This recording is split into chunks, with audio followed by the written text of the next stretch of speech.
Christmas tree mga mi, naikabit ko na din.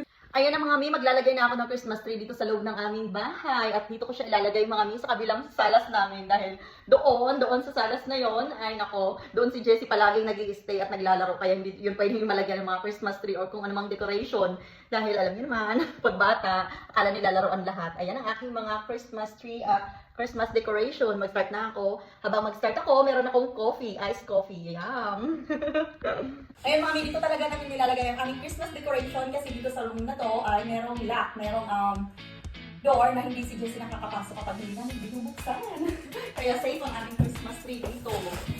Ayan, ito yung ating malaking Christmas tree mga mi. Ito yung Christmas tree na ito mga bibigay ko ng kapitbahay namin din. Last year, bigay nila sa akin. Yung akin ito mga mi, ang tama kasi medyo high ceiling naman yung bahay namin. Kaya ang tama ko. Christmas tree mga mi. Ito, ano na to, tray. Eto, bigay din ang kapitbahay namin ito mga mi. Halos lahat bigay ng kapitbahay. Parang kami naman kasing free dito. Dito sa Australia na kung hindi ka talaga mong problema. Kasi ang daming free. Kahit mga pagkain maraming pa free.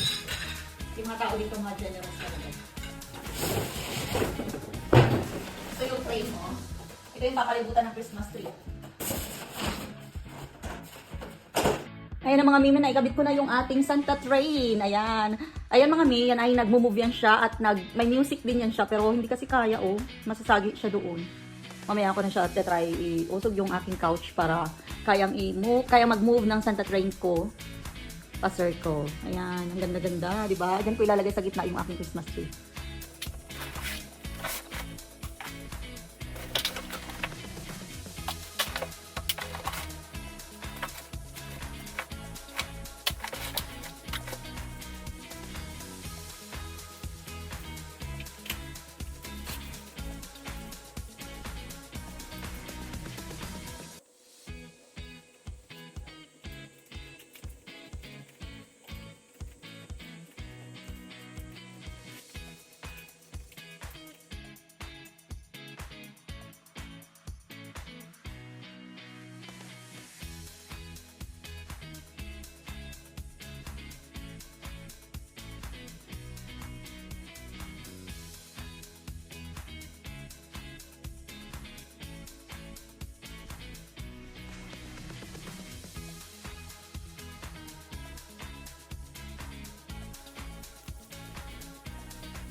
Ayan na mga mima, sa wakas natapos ko din, grabe 2 hours ko din itong kinabit. Grabe itong Christmas tree na ito, nakakapagod talaga magkabit ng Christmas tree. Buksan na natin ang ilaw. Oh my God.